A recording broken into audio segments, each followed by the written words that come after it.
रात के करीब 2 बज रहे थे। पूरा घर बिल्कुल शांत था। मैं अपने कमरे में अकेला बैठा था और फोन पर कुछ काम कर रहा था। तभी मुझे लगा जैसे दीवारों के पीछे से कोई धीमी धीमी सरसराहट की आवाज आ रही है। पहले तो मैंने सोचा शायद मेरा वहम है, लेकिन कुछ सेकंड बाद आवाज एकदम साफ सुनाई दी।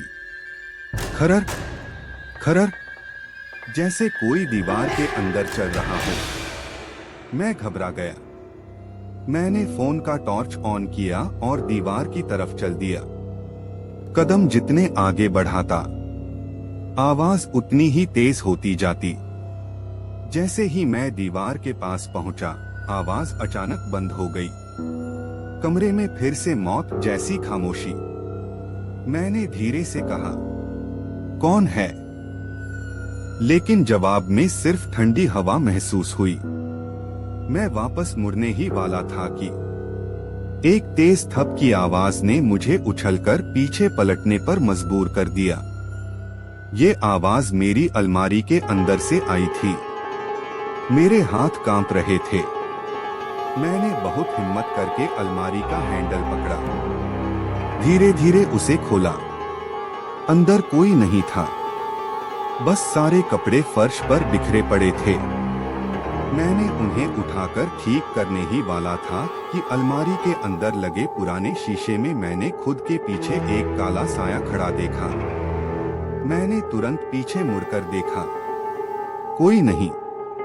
लेकिन जैसे ही दोबारा शीशे में देखा, वो साया और भी पास आ चुका था।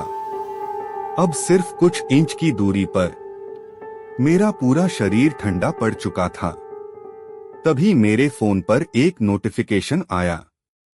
टॉर्च की रोशनी कुछ पल के लिए बंद हुई और जैसे ही लाइट वापस आई, साया शीशे से बाहर आ चुका था। उसके पैर जमीन को छू भी नहीं रहे थे। उसकी आंखें गहरी काली, और वह मुझे ऐसे घूर रहा था जैसे वही इंतजार कर रहा हो कि मैं अकेला हूं।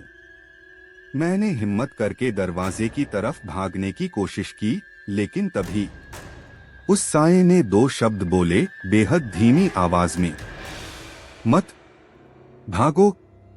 उसकी आवाज जैसे किसी खुरदरी धातु पर से नाखून खींचने जैसी थी। मैं डर से कांप गया और तभी कमरा एकदम अंधेरा हो गया।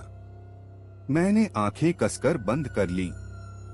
कुछ सेकंड बाद जब मैंने फिर से आंखें खोली, कमरे में रोशनी थी। साया गायब था। सब सामान्य लग रहा था। पर जैसे ही मैं बिस्तर पर बैठा, मैंने देखा मेरे तकिए पर मिट्टी से लिखा था, मैं वापस आऊंगा। और उसी वक्त मेरा फोन अपने आप रिकॉर्डिंग मोड में चालू हो गया। स्क्रीन पर एक लाइन खुद ब खुद टाइप हो रही थी। सच में जानना चाहते हो कि मैं कौन हूं, तो वीडियो को लाइक करो और चैनल को सब्सक्राइब कर दो। और आखिरी शब्द, मत भूलना, मैं तुम्हें देख रहा हूं।